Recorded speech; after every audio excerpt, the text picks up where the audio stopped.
team, Coach D here from Eat the Frog Fitness. I'm here with my great, beautiful friend Odile, and we're going to talk about some stabilization in the shoulder, especially when it comes to application when we're doing planks or push-ups. So I'll let the expert take the floor. Okay, thanks, Damien.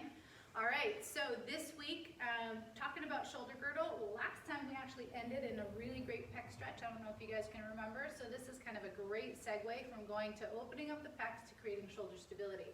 So your shoulders are actually made up of 3 bones. So when you hear somebody say shoulder girdle, it's not just a general area, it's specifically the arm bone, more specifically the top of the arm bone called the humerus, the clavicle, which is the collarbone, and the shoulder blade. The shoulder blade is actually kind of the golden nugget here because the shoulder blade is what the arm bone sits into. It sits on an angle. So here we have a cup that's pointed to the floor and the ball enters down in the thigh. Here, this cup actually points out and the arm bone sits into that cup. The arm bone actually is bigger than the cup itself. So a lot of people say it's like a golf tee with a golf ball on top of it. It should be able to orbit pretty easily. But for a lot of us, we have shoulder issues, shoulder pain. We bump up against the joints and the bones around. We have tissue tears. And a lot of that comes from repetitive stress and not doing exercises properly. So what we're going to do is we're going to do a push-up. We're going to work our way through plank to push-up, paying attention to stabilizing not just the arm bone in the shoulder blade, but the shoulder blade and the collarbone on the trunk. The most favorite position for your body when you're doing a push-up, whether you know it or not, is your shoulder blade firmly connected to the rib cage. So they need to have a nice, strong relationship. If this shoulder blade wings, then there's a lot of injury that's going to happen, a lot of pulling and tearing of the muscles in the back, a lot of pulling and stress on the muscles in the front. But if that shoulder blade is laying nice and flush against the rib cage, exactly the way it's designed to do, it's even in a curved shape, just like the rib cage, then you minimize the stress and you gain power and control. And that's what we want. Awesome. And that's why this shoulder joint is known as one of the most unstable joints because of the way it sits and the way that the muscles and the ligaments all hold it together. It has great mobility, but it's not very stable. It's one of the most unstable joints in the body, right? That's right. And so when we train, when you hear personal trainers or coaches talk to you about shoulder blades back and down, it has great applications for some things, but we're going to talk about why it's not always the best. That's right. Okay, so fun little factoid. The only place that your whole shoulder girdle is attached to your body is where your collarbone meets your breastbone. Everything else is floating. So there's a lot of room for success and there's a lot of room for error. So we want to teach you success and minimize the error. But remember, collarbone is really important and just kind of keep that in the back of your mind. That's kind of an interesting thing to pay attention to. Perfect. All right, so one of the best ways to approach a push-up, actually, especially if you're learning and or kind of coming back from an injury, is to do it at the wall. Before we do the push-up, let's pay attention to a little bit of what's going on with the shoulder blade. So Damien has some tape here so you can see a little bit better. Shoulder blades have lots of ranges of motion, but we're going to pick 4 that are the most common to be measured. So first, Damien is going to draw his shoulder blades together or retract your shoulder blades. Good. You can see the tape coming together. Then Damien is going to lift his shoulder blades up. How often do we hear the cue? Take your shoulder blades down away from your ears. Relax your shoulders. This is the exaggerated form of what that looks like. Check out all the muscles that are working so hard up at the top, right? Not good for sustained workout, especially if you're loading weight on top of that. Then he's going to stay wide and he's going to pull his shoulder blades down. Yep.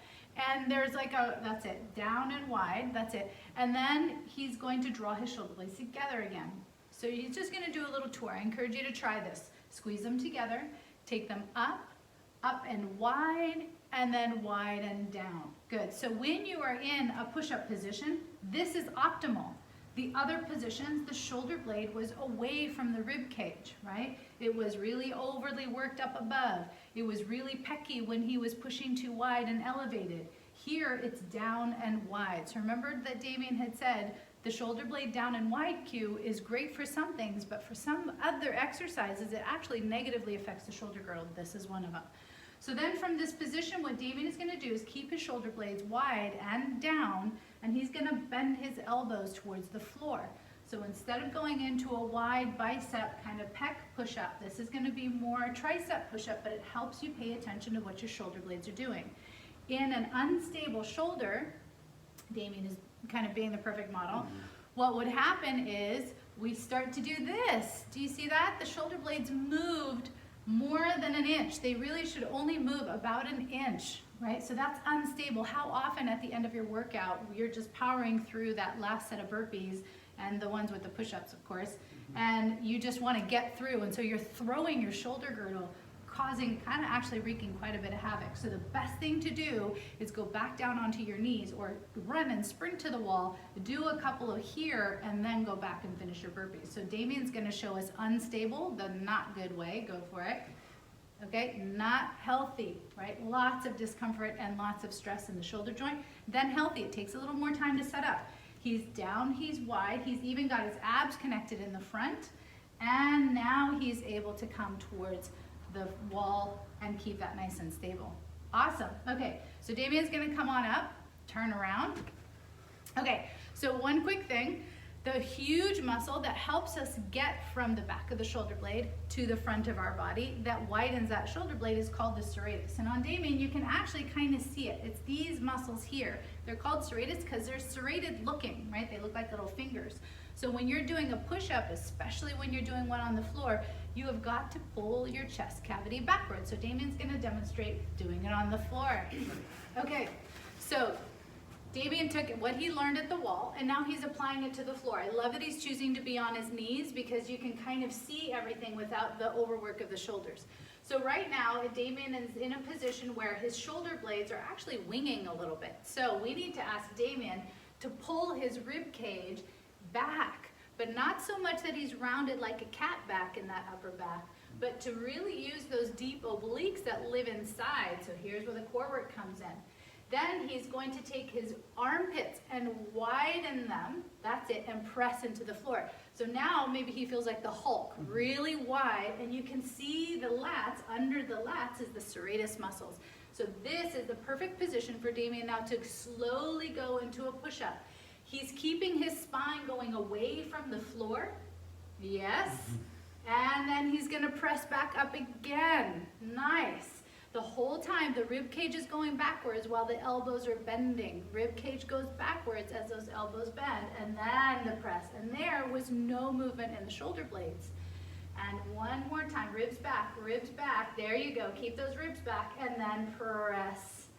Perfect. Okay, how was that, Damien? A lot harder than a regular push-up that I do. So one last thing for planking, come down onto your forearms. Same cue, right? So the idea isn't to just hold plank forever. I think Damien wisely said one time, you're just joint loading at that point. So really what you want to do is find your nice long neutral spine. Damien, you can see, is in a little bit of a curvature. So I'm going to ask Damien to bring his pelvis down, his hips down a little bit, there you go, and bring his head back up in alignment with his trunk. There. Now Damien is in a beautiful position. His shoulder blades are staying wide. He's pressing his elbows into the floor and drawing his rib cage back away from the floor. And now, if Damien is reporting, he's going to tell us what. What are you feeling? I feel serratus, I feel core, I feel thighs. Good? Yeah. Anything in the shoulder girdle? No, Okay. too much, which is good. Okay. So this is a successful plank. And these are the tips that you want to pay attention to. So shoulder blade, core, and feeling the strength all the way throughout so that you're not just loading into the shoulders themselves. All right, team, thank you so much for tuning in. If you would like to get a hold of Odile with any social media platforms, how can we get a hold of you, Odile? Thank you, Damien. So I am Odile Movement and Bodywork. So my website is odilemovement.com. You can find me on Instagram at Odile Movement, Facebook, Odile Movement and Bodywork, and reach out to me. You can send me an email, you can text me, you can Instagram, Facebook, and ask me questions. I love answering anatomy questions. I'm a total geek when it comes to movement and muscles, so yeah, it's like truly my favorite thing to do. Let us know if you have any questions. Thanks for tuning in. Bye, thank you.